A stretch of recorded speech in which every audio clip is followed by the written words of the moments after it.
Hey crew, it's Pitt, and I am back with some more freedom. Today we are going to be diving back into our energetic investment into our union by discussing and reading aloud the Federalist Papers. We will be dealing with 44, 45, and 46 today, talking about the restrictions on the states and the concerns of the states of an overbearing government. I believe that me reading this aloud and you listening to it is investing in our country. The founding documents of our country being read aloud helps to reinforce them as a thing. It is an energetic investment. And I know that's a little bit too woo woo for some people, but that's okay. This is mostly going to be just me reading it. There will be some discussion, but there is no need for a lengthy discussion. It is fairly self evident the things that are intended by this document. I'm going to start with Federalist Paper number 44. Restrictions on the authority of the several states from the New York Packet, Friday, January the 25th of 1788. Authored by James Madison to the people of the state of New York. A fifth class of provisions in favor of the federal authority consists of the following restrictions on the authority of the several states.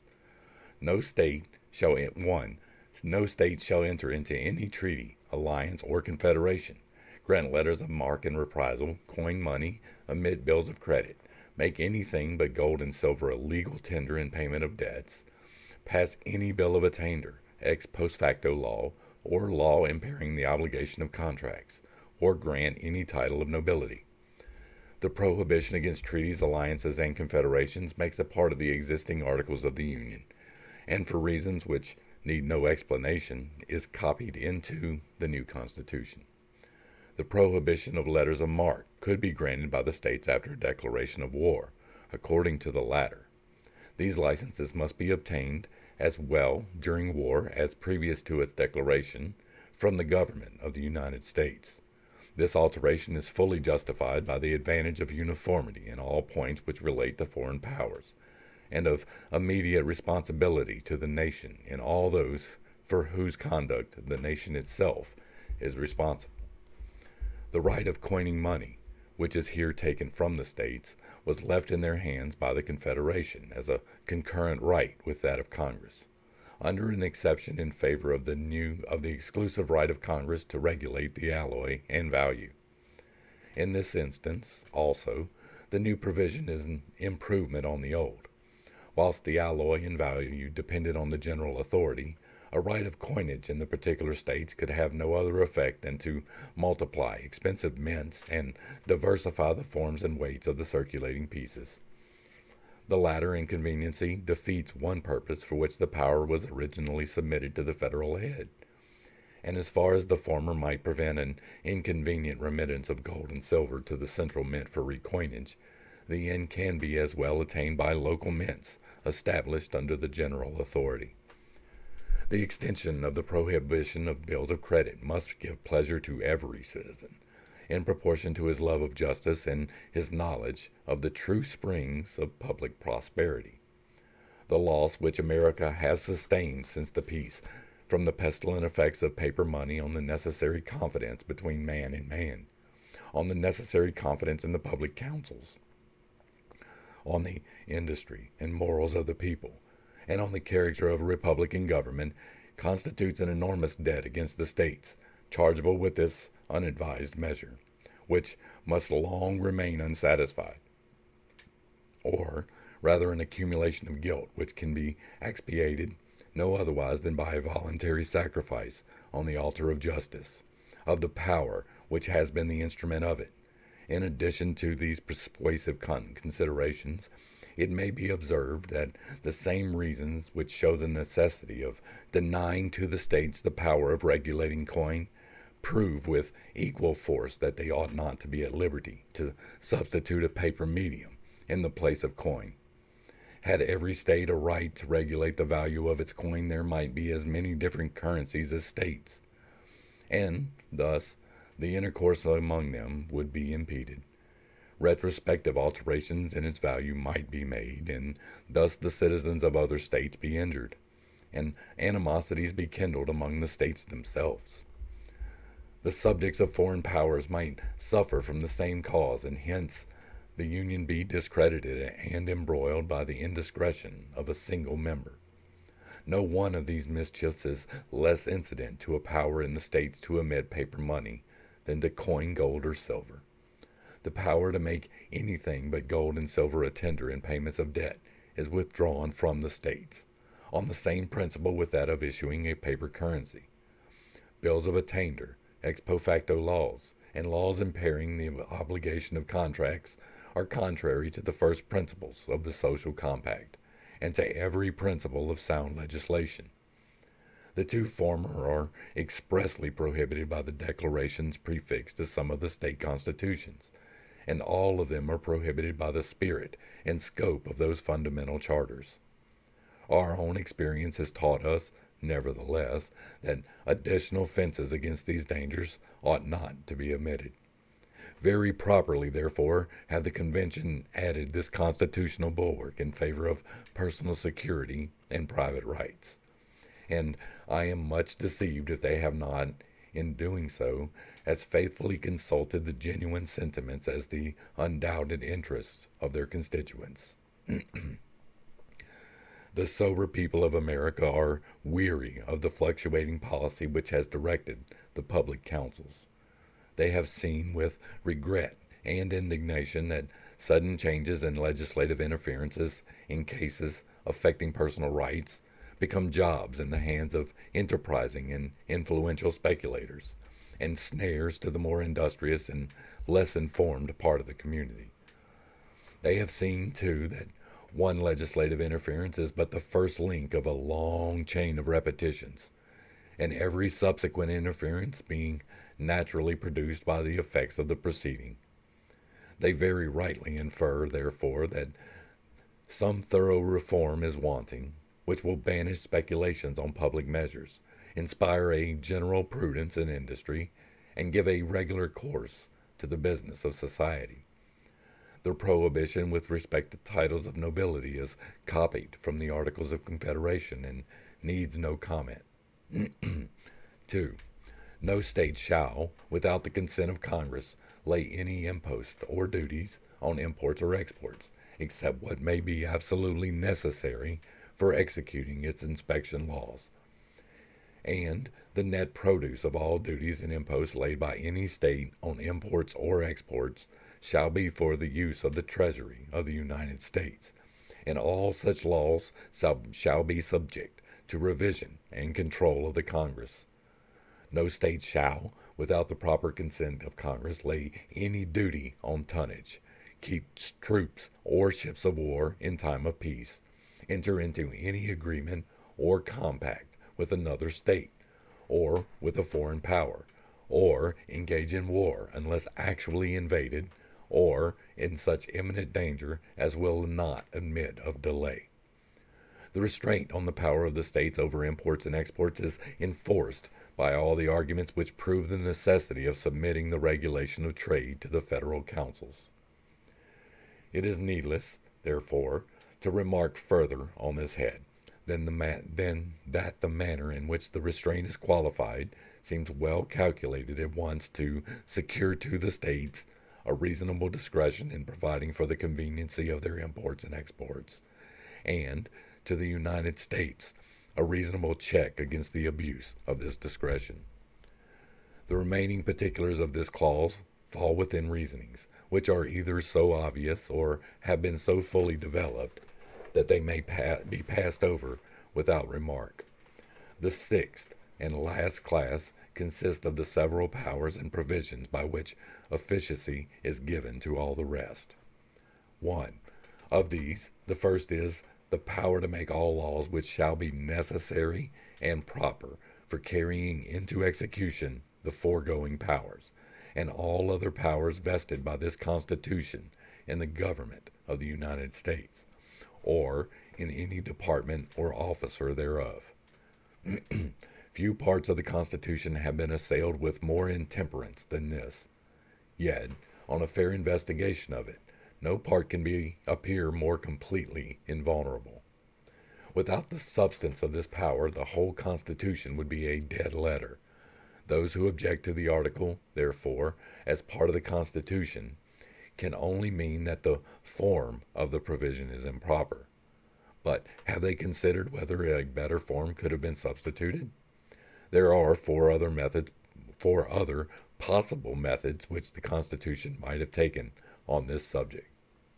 They might have copied the second article of the existing Confederation, which would have prohibited the exercise of any power not expressly delegated. They might have attempted a positive enumeration of the powers comprehended under the general terms necessary and proper. They might have attempted a negative enumeration of them by specifying the powers excepted from the general definition.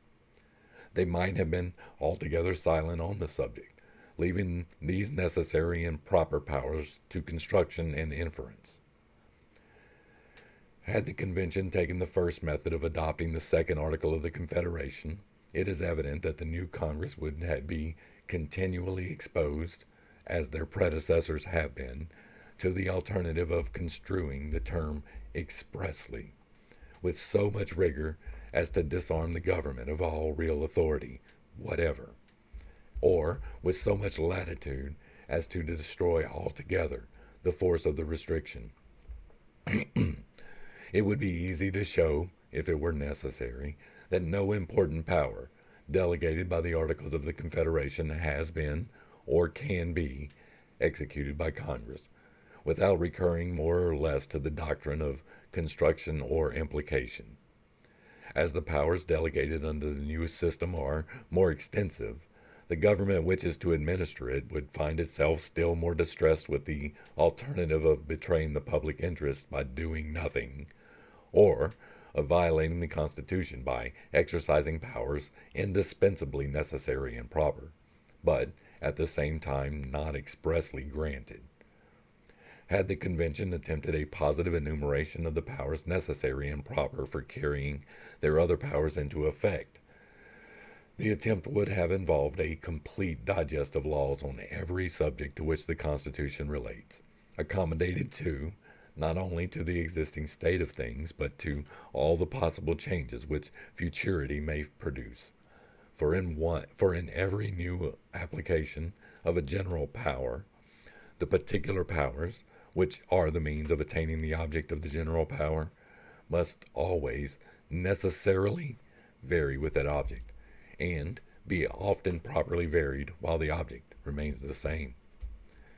Had they attempted to enumerate the particular powers or means not necessary or proper for carrying the general powers into execution, the task would have been no less chimerical.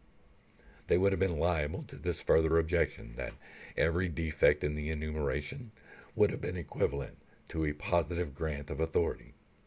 If, to avoid this consequence, they had attempted a partial enumeration of the exceptions and described by the residue by the general terms, not necessary or proper, it must have happened that the enumeration would comprehend a few of the accepted powers only, that these would be such as would be least likely to be assumed or tolerated, because the enumeration would of course select such as would be least necessary or proper, and that the unnecessary and improper powers included in the residuum would be less forcefully accepted than if no partial enumeration had been made.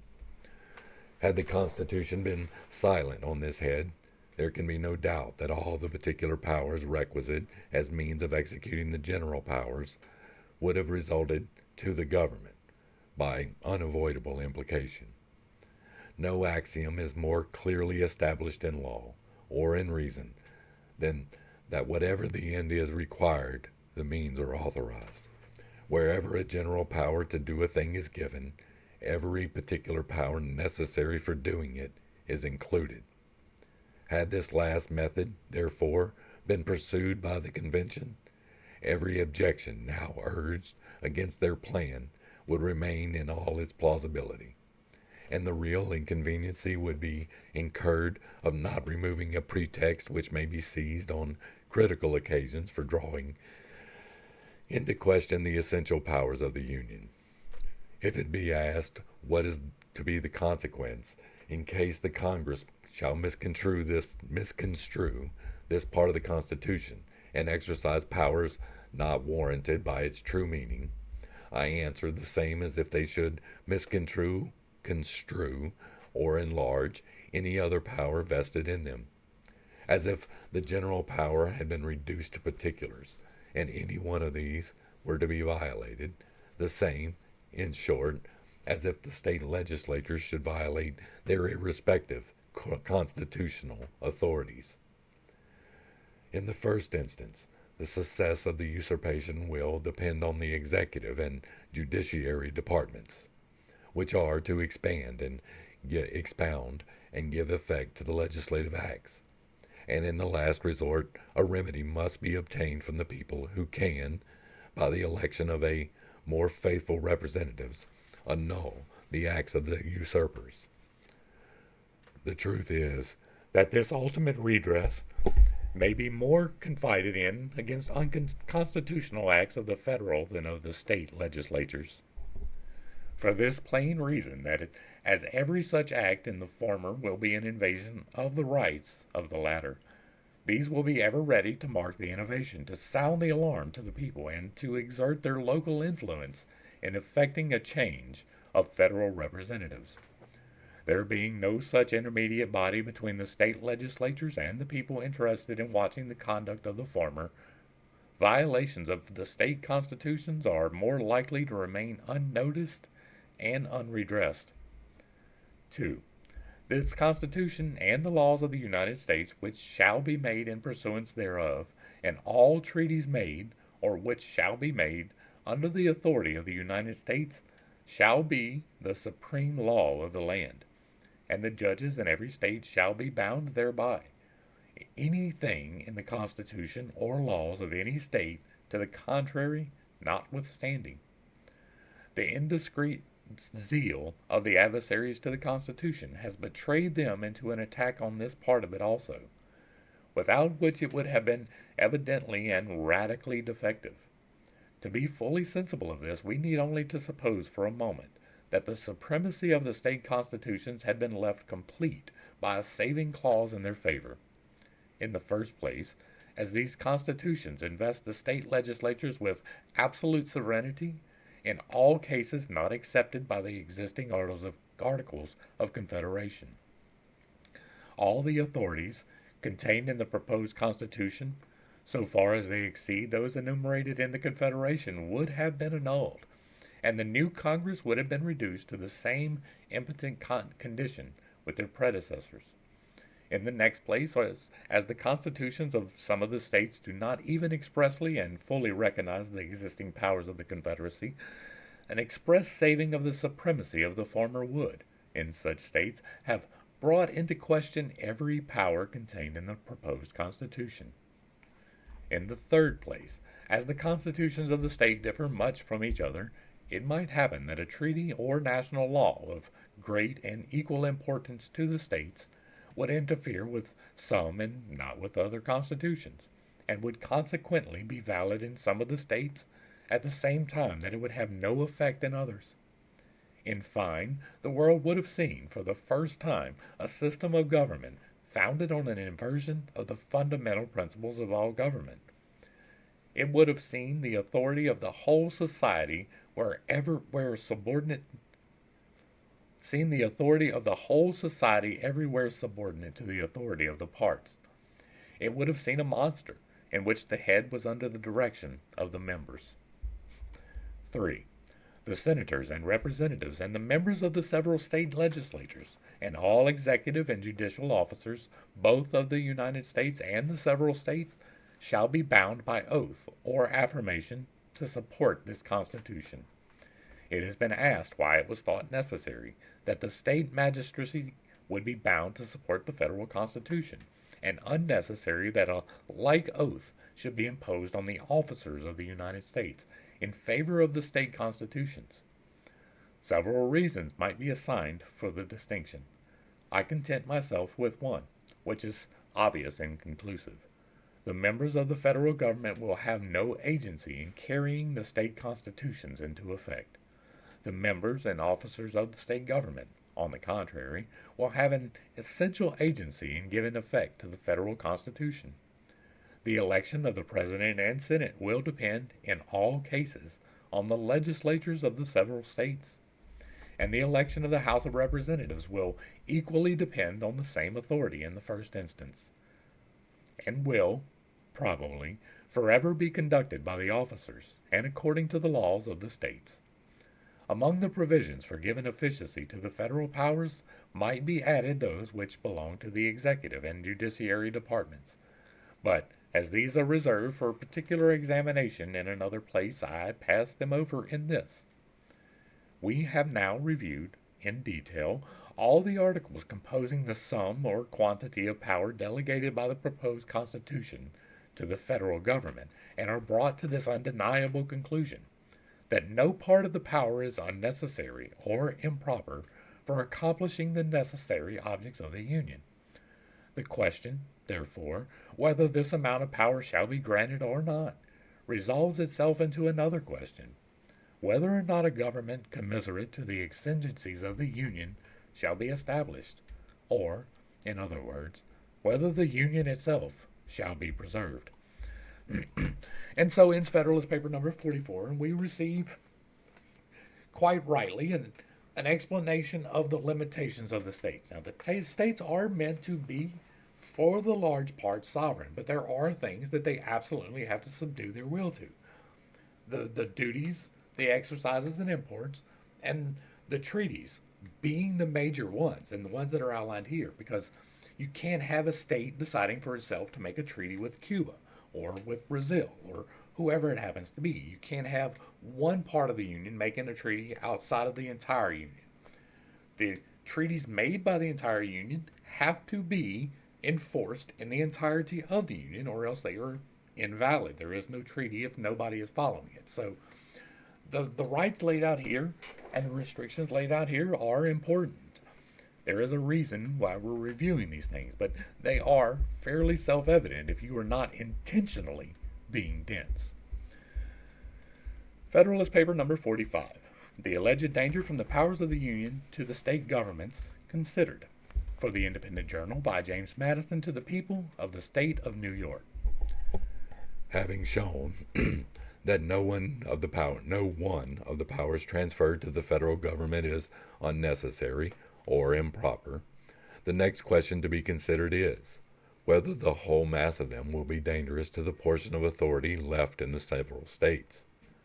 The adversaries to the plan of the convention, instead of considering in the first place what degree of power was absolutely necessary for the purposes of the federal government, have exhausted themselves in a secondary inquiry into the possible consequences of the proposed degree of power to the governments of the particular states.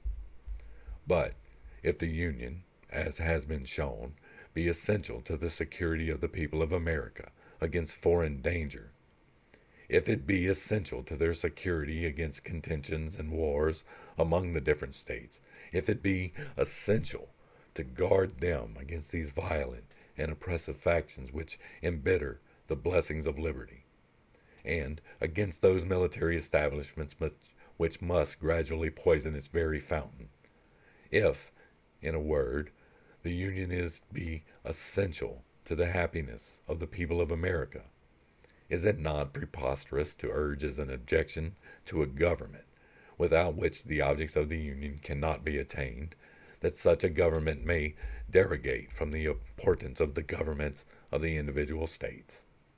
Was, then, the American Revolution effected? Was the American Confederacy formed? Was the precious blood of thousands spilled, and the hard-earned substance of millions lavished? Not that the people of America should enjoy peace, liberty, and safety, but that the government of the individual states, that particular municipal establishments, might enjoy a certain extent of power and be arrayed with certain dignities and attributes of sovereignty. We have heard of the impious doctrine of the old world, that the people were made for kings and not kings for the people. Is the same doctrine to be revived in the new, in another shape, that the solid happiness of the people is to be sacrificed to the views of political institutions of a different form? It is too early for politicians to presume on are forgetting that the public good, the real welfare of the great body of the people, is the supreme object to be pursued, and that no form of government whatever has any other value than as may be fitted for the attainment of this object. Were the plan of the convention adverse to the public happiness, my voice would be, reject the plan. Were the union itself inconsistent with the public happiness, it would be, abolish the union. In like manner, as far as the sovereignty of the states cannot be reconciled to the happiness of the people, the voice of every good citizen must be, let the former be sacrificed to the latter. How far the sacrifice is necessary has been shown. How far the unsacrificed residue will be endangered is the question before us. Several important considerations have been touched in the course of these papers, which discountenance the supposition that the operation of the federal government will, by degrees, prove fatal to the state governments. The more I revolve the subject, the more fully I am persuaded that the balance is much more likely to be disturbed by the preponderancy of the last than of the first scale. We have seen in all the examples of ancient and modern confederacies the strongest tendency continually betraying itself in the members to despoil the general government of its authorities, with a very ineffectual capacity in the latter to defend itself against the encroachments. Although, in most of these examples, the system has been so dissimilar from that under consideration as greatly to weaken any inference concerning the latter from the fate of the former. Yet, as the states will retain, under the proposed constitution, a very extensive portion of active sovereignty, the inference ought not to be wholly disregarded. In the Achaean League, it was probable that the federal head had a degree and species of power which gave it a considerable likeness to the government framed by the convention. The Lycian Confederacy, as far as its principles and form are transmitted, must have borne a still greater analogy to it. Yet history does not inform us that either of them ever degenerated or tended to degenerate into one consolidated government. On the contrary, we know that the ruin of one of them proceeded from the incapacity of the federal government to prevent the dissensions, and finally the disunion of the subordinate authorities. These cases are more worthy of our attention, as the external causes by which the component parts were pressed together were much more numerous and powerful than in our case, and consequently less powerful ligaments within would be sufficient to bind the members to the head and to each other. In the feudal system we have seen a similar propensity exemplified. Notwithstanding the want of proper sympathy in every instance between the local sovereigns and the people, and the sympathy in some instances between the general sovereign and the latter, it usually happened that the local sovereigns prevailed in the rivalship for encroachments. Had no external dangers enforced internal harmony and subordination, and particularly had the local sovereigns possessed the affections of the people, the great kingdoms in Europe would at this time consist of as many independent princes as there were formerly feudatory barons. The state government will have the advantage of the federal government, whether we compare them in respect to the immediate dependence of the one on the other, to the weight of personal influence which each side will possess, to the powers respectively vested in them, to the predilection and probable support of the people, to the disposition and faculty of resisting and frustrating the measures of each other. The state governments may be regarded as constituent and essential parts of the federal government, while the latter is nowise essential to the operation or organization of the former. Without the intervention of the state legislatures, the President of the United States cannot be elected at all. They must, in all cases, have a great share in his appointment, and will, perhaps, in most cases, of themselves determine it. The Senate will be elected absolutely and exclusively by the state legislatures. Even the House of Representatives, though drawn immediately from the people, will be chosen very much under the influence of that class of men, whose influence over the people obtains for themselves an election into the state legislatures. Thus, each of the principal branches of the federal government will owe its existence more or less to the favor of the state governments, and must consequently feel a dependence, which is much more likely to beget a disposition too obsequious than too overbearing towards them. On the other side, the component parts of the state governments will in no instance be indebted for their appointment to the direct agency of the federal government, and very little, if at all, to the local influence of its members. The number of individuals employed under the Constitution of the United States will be much smaller than the number employed under the particular states. There will, consequently, be less of a personal influence on the side of the former than of the latter. The members of the legislative, executive, and judiciary departments of 13 and more states, the justices of peace, officers of militia, ministerial officers of justice, with all the county, corporation, and town officers for 3 millions and more people, intermixed and having particular acquaintance with every class and circle of people, must exceed, beyond all proportion, both in number and influence, those of every description who will be employed in the administration of the federal system. Compare the members of the 3 great departments of the 13 states, excluding from the judiciary department the justices of peace, with the members of the corresponding departments of the single government of the Union. Compare the militia officers of 3 millions of people with the military and marine officers of any establishment which is within the compass of probability, or, I may add, of possibility, and then this view alone we may pronounce the advantage of the states to be decisive. If the federal government is to have collectors of revenue, the state governments will have theirs also, and, as those of the former will be principally on the sea-coast, and not very numerous, whilst those of the latter will be spread over the face of the country, and will be very numerous, the advantage in this view also lies on the same side. It is true that the Confederacy is to possess, and may exercise, the power of collecting internal as well as external taxes throughout the states, but it is probable that this power will not be resorted to except for supplemental purposes of revenue, that an option will then be given to the states to supply their quotas by previous collections of their own, and that the eventual collection, under the immediate authority of the Union, will generally be made by the officers, and according to the rules appointed by the several states. Indeed, it is extremely probable that in other instances, particularly in the organization of the judicial power, the officers of the states will be clothed with the correspondent authority of the Union. Should it happen, however, that separate collectors of internal revenue should be appointed under the federal government, the influence of the whole number would not bear a comparison with that of the multitude of state officers in the opposite scale.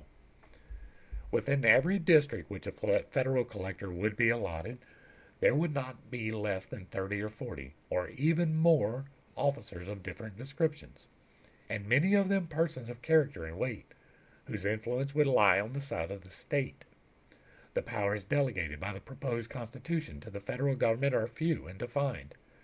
Those which are to remain in the state's government are numerous and indefinite. The former will be exercised principally on external objects, as war, peace, negotiation, and foreign commerce, with which last the power of taxation will, for the most part, be connected. The powers reserved to the several states will extend to all objects which, in the ordinary course of affairs, concern the lives, liberties, and properties of the people, and the internal order, improvement, and prosperity of the state. The operations of the federal government will be most extensive and important in times of war and danger, those of the state governments in times of peace and security, as the former periods will probably bear a small proportion to the latter. The state governments will here enjoy another advantage over the federal government. The more adequate, indeed, the federal powers may be rendered to the national defense, the less frequent will be those scenes of danger which might favor in their ascendancy over the governments of the particular states. If the new Constitution be examined with the accuracy and candor it will be found that the changes which it proposes consist much less in the addition of new powers to the Union than in the invigoration of its original powers. The regulation of commerce, it is true, is a new power, but that seems to be an addition which few oppose, and from which no apprehensions are entertained. The powers relating to war and peace, armies and fleets, treaties and finance, with the other more considerable powers, are all invested in the existing Congress by the Articles of Confederation. The proposed change does not enlarge these powers, it only substitutes a more effectual mode of administering them. The change regarding taxation may be regarded as the most important, and yet the present Congress have as complete authority to require of the states indefinite supplies of money for the common defense and general welfare, as the future Congress will have to require them of individual citizens, and the latter will be no more bound than the states themselves have been, to pay the quotas respectively taxed on them. Had the states complied punctually with the Articles of Confederation, or could their compliance have been enforced by as peaceable means as may be used with success towards single persons? Our past experience is very far from countenancing an opinion that the state governments would have lost their constitutional powers, and have gradually undergone an entire consolidation. To maintain that such an event would have ensued would be to say at once that the existence of the state governments is incompatible with any system whatsoever that accomplishes the essential purposes of the Union.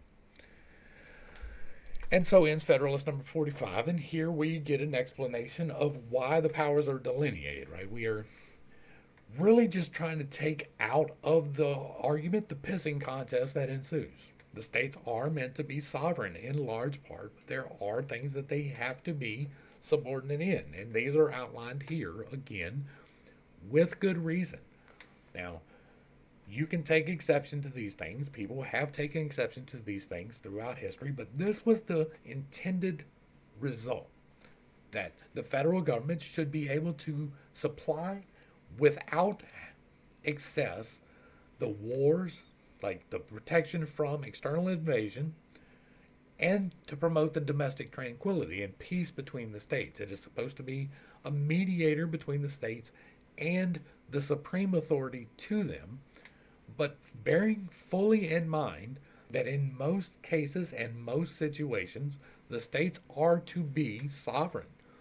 If your particular state doesn't like abortion and they outlaw it, that is a state's issue. That is the whole problem that is currently going on, because it always should have been. There never should have been a Roe versus Wade decision.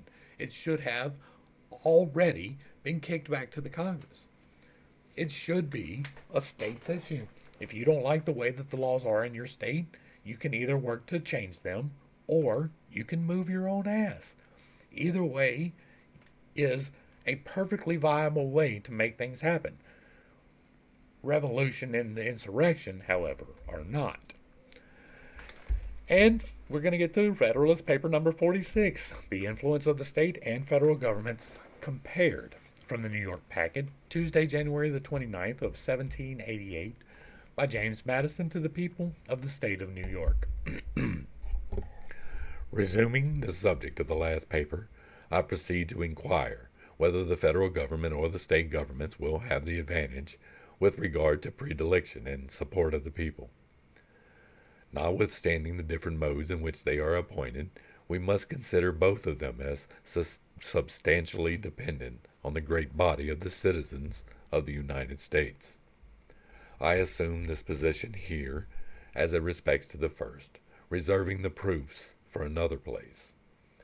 The federal and state governments are, in fact, but different agents and trustees of the people, constituted with different powers and designed for different purposes. The adversaries of the Constitution seem to have lost sight of the people altogether in their reasonings on this subject, and to have viewed these different establishments not only as mutual rivals and enemies, but as uncontrolled by any common superior in their effort to usurp the authorities of each other. These gentlemen must here be reminded of their error. They must be told that the ultimate authority, whether the derivative may be found, resides in the people alone, and that it will not depend merely on the comparative ambition or address of different governments.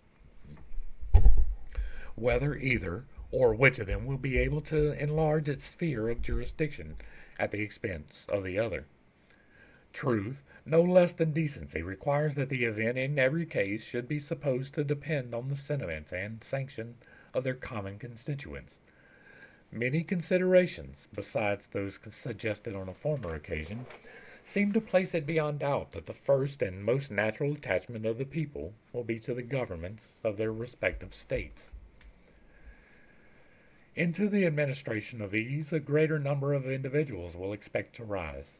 From the gift of these a greater number of offices and emoluments will flow. By the superintending care of these, all the more domestic and personal interest of the people will be regulated and provided for. With the affairs of these, the people will be more familiarly and minutely conversant, and with the members of these will a greater proportion of the people have the ties of personal acquaintance and friendship, and of family and party attachments. On the side of these, therefore, the popular bias may well be expected most strongly to incline. Experience speaks the same language in this case.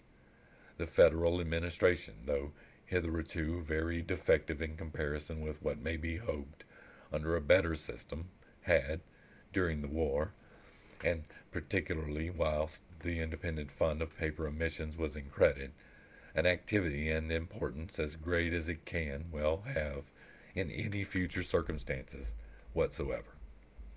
It was engaged, too, in a course of measures which had for the object of the protection of everything that was dear, and the acquisition of everything that could be desirable to the people at large.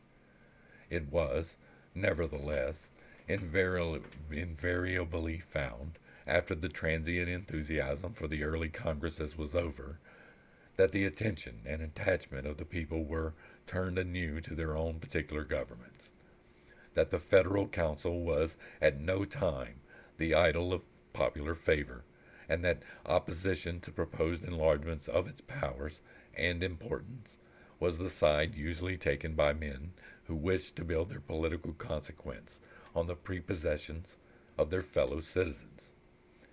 If, therefore, as has been elsewhere remarked, the people should in future become more partial to the federal than to the state governments, the change can only result from such manifest and irresistible proofs of a better administration as will overcome all their antecedent propensities.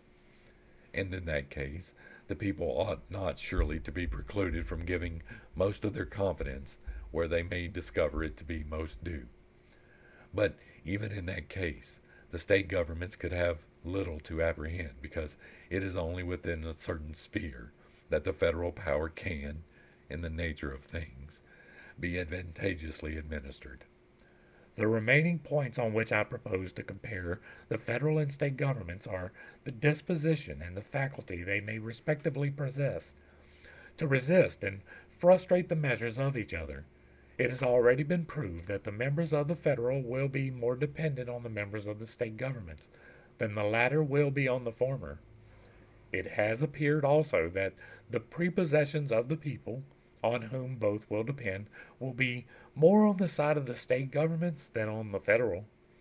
So far as the disposition of each other may be influenced by these causes, the state governments must clearly have the advantage. But, in a distinct and very important point of view, the advantage will lie on the same side. The prepossessions which the members themselves will carry into the federal government will generally be favorable to the states, whilst it will rarely happen that the members of the state governments will carry into the public councils a bias in favor of the general government. A local spirit will infallibly prevail, much more than in the members of Congress, that a national spirit will prevail in the legislatures of the particular states.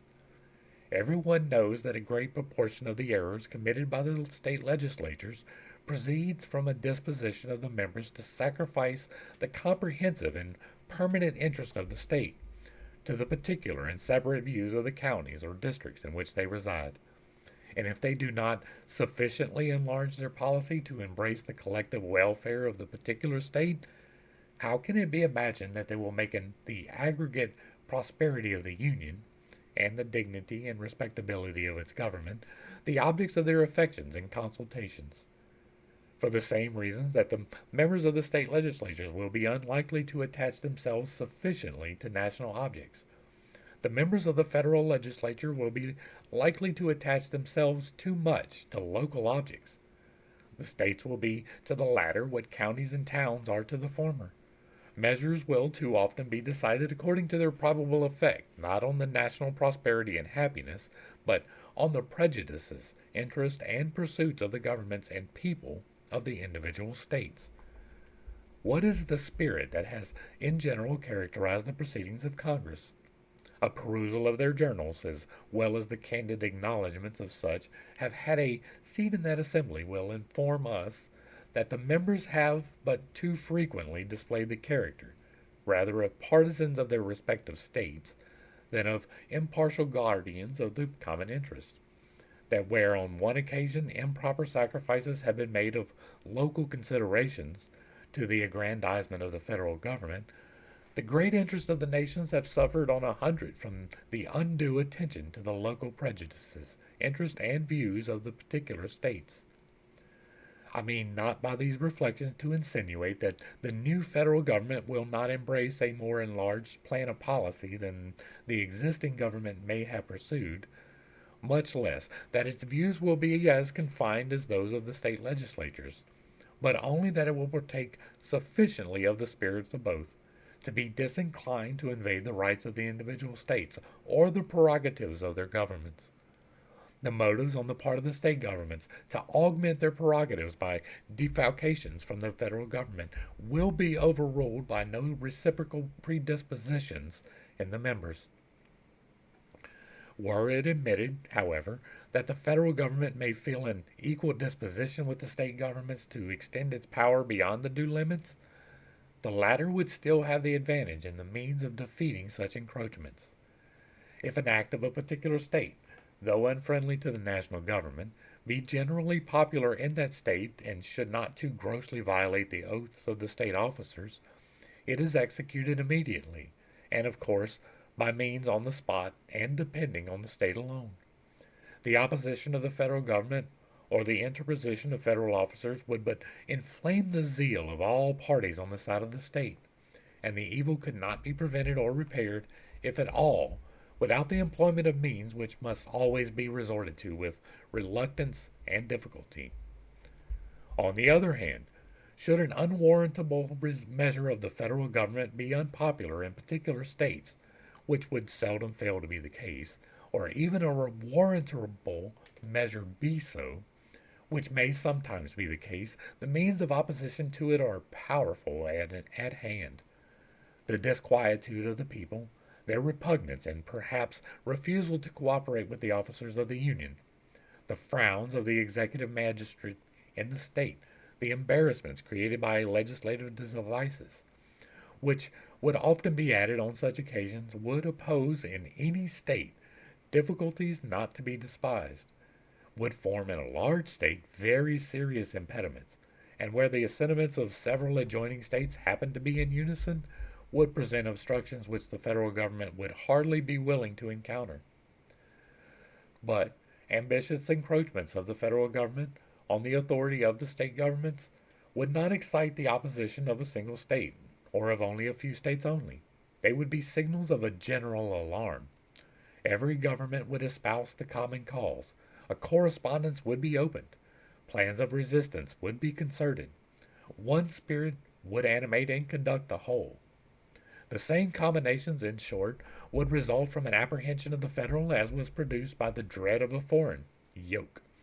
And yet the projected innovations would be voluntarily renounced.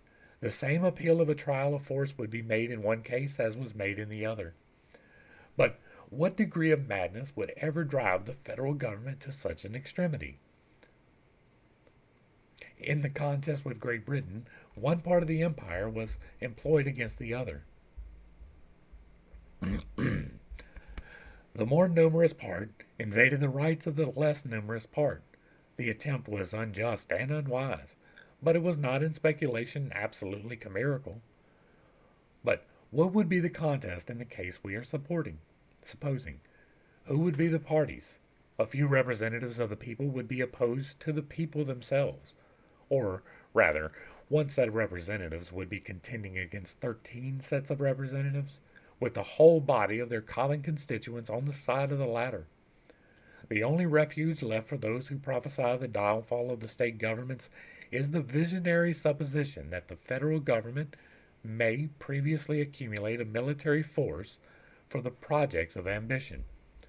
The reasonings contained in these papers must have been employed to little purpose indeed, if it could be necessary now to disprove the reality of this danger. That the people and the states should, for a sufficient period of time, elect an uninterrupted succession of men ready to betray both, that the traitors should, throughout this period, uniformly and systematically pursue some fixed plan for the extension of the military establishment, that the governments and the people of the states should silently and patiently behold the gathering storm and continue to supply the materials, until it shall be prepared to burst on their own heads, and must appear to every one more like the incoherent dreams of a delirious jealousy, or the misjudged exaggerations of a counterfeit zeal, than like the sober apprehensions of genuine patriotism. I normally don't interrupt the middle of the reading, right? We normally do on the end.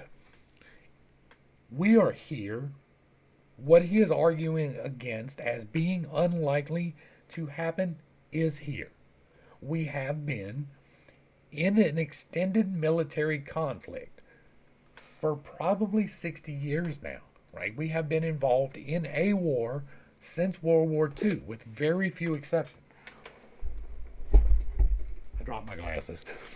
That is exactly what is being warned of here as being unlikely to occur. That throughout this period, uniformly and systemically pursue a fixed plan for the extension of the military establishment. That the governments and the people of the states should silently and patiently behold the gathering storm and continue to supply the materials until it should be prepared to burst on their own heads. Must appear to everyone to be more like the incoherent dreams of delirious jealousy, or the misjudged exaggerations of a counterfeit zeal.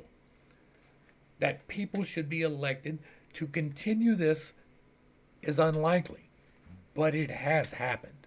We are firmly in the grips of the uniparty state right now. That is happening right now. The powers of war are being extended, and they are about to burst upon our own heads. The things that are being warned against here that James Madison is telling us happens. It is happening. The things we are warned are unlikely to happen are indeed happening because we are an uninformed electorate and we have given our responsibility away. All right, continuing on. Extravagant as the supposition is, let it, however, be made. Let a regular army, fully equal to the resources of the country, be formed, and let it be entirely at the devotion of the federal government. Still, it would not be going too far to say that the state governments, with the people on their side, would be able to repel the danger. The highest number to which, according to the best computation, a standing army can be carried in any country does not exceed 1/100th part of the whole number of souls, or 1/25th part of the number able to bear arms. This proportion would not yield in the United States an army of more than 25 or 30,000 men. To these would be opposed a militia amounting to near 500,000 citizens with arms in their hands, officered by men chosen from among themselves, fighting for their common liberties, and united and conducted by governments possessing their affections and confidence. It may well be doubted whether a militia thus circumstanced could ever be conquered by such a proportion of regular troops. Maybe if they decide to take away your ability to defend yourself, they could do that. I wonder why they're trying to do that.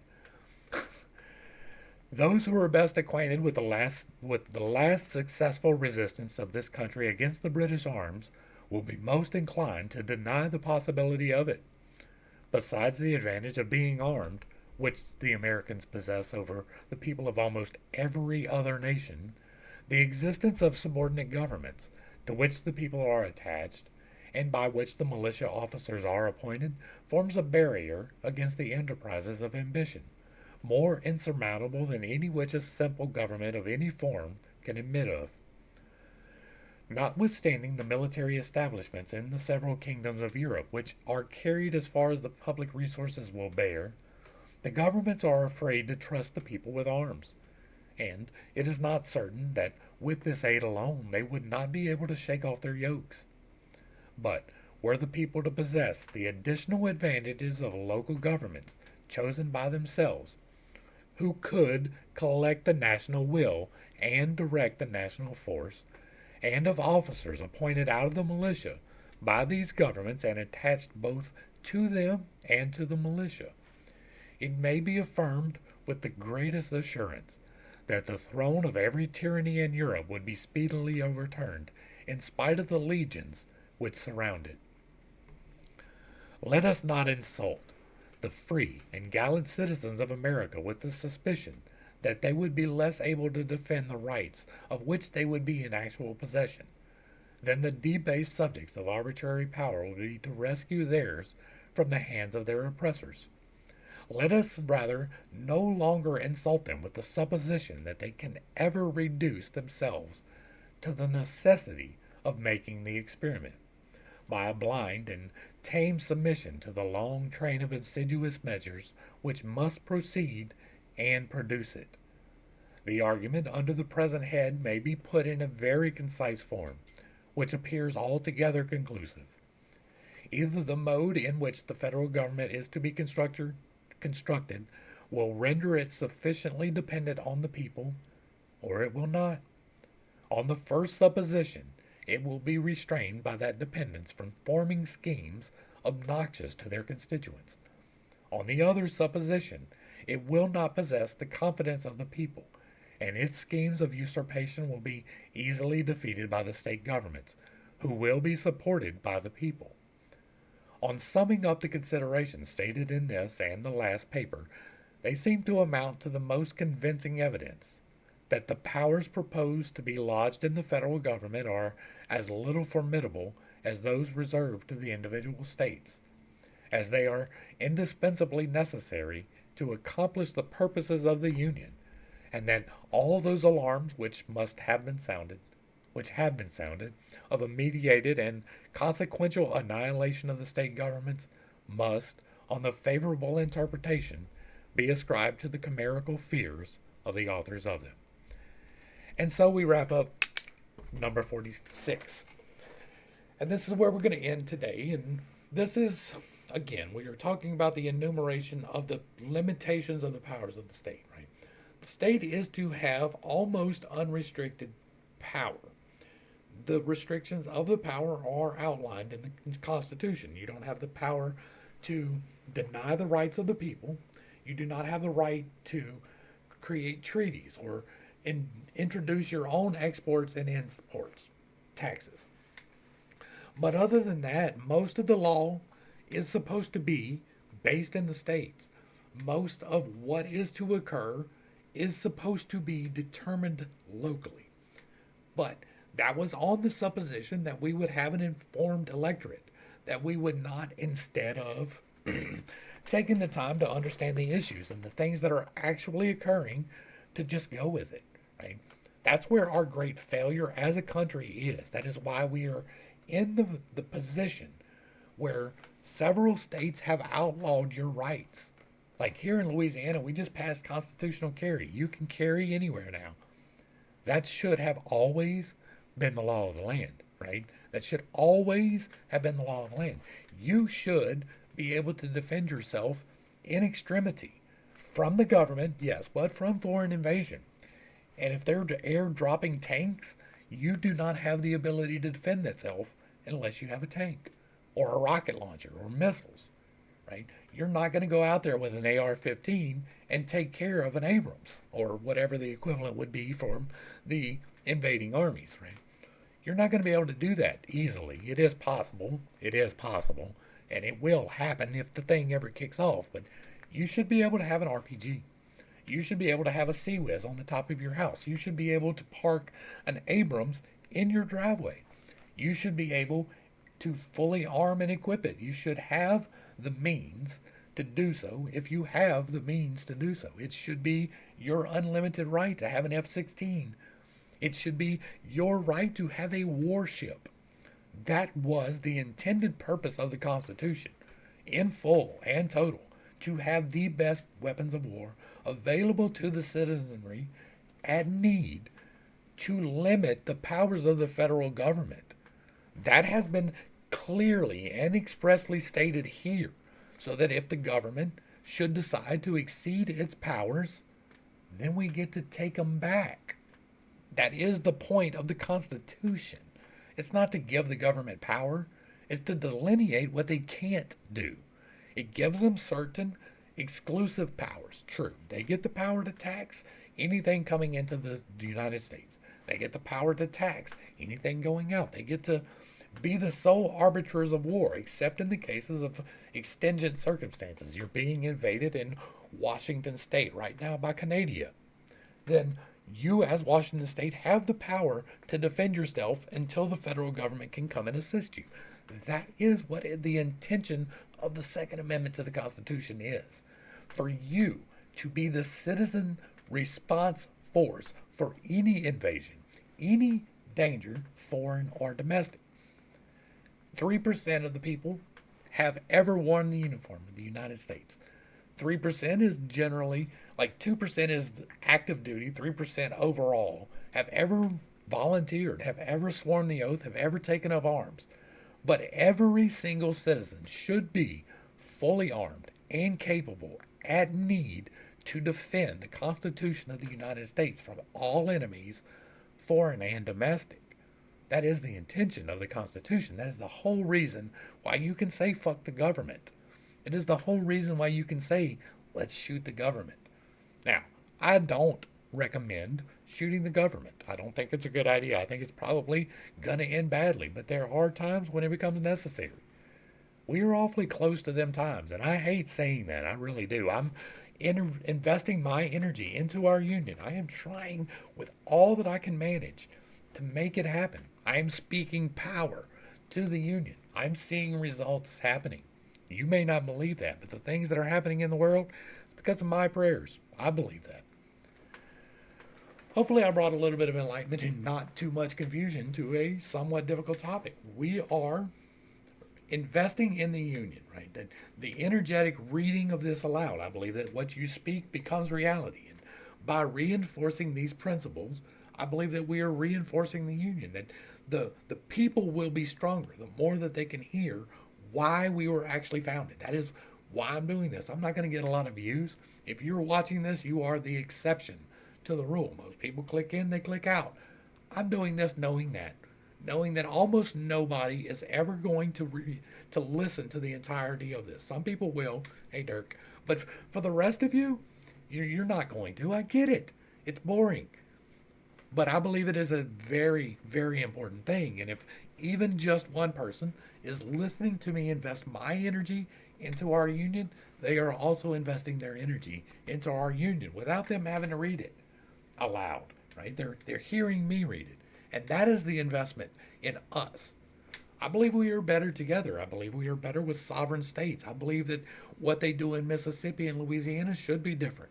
We have different cultures. It is like 50 different countries because it really is 50 different countries.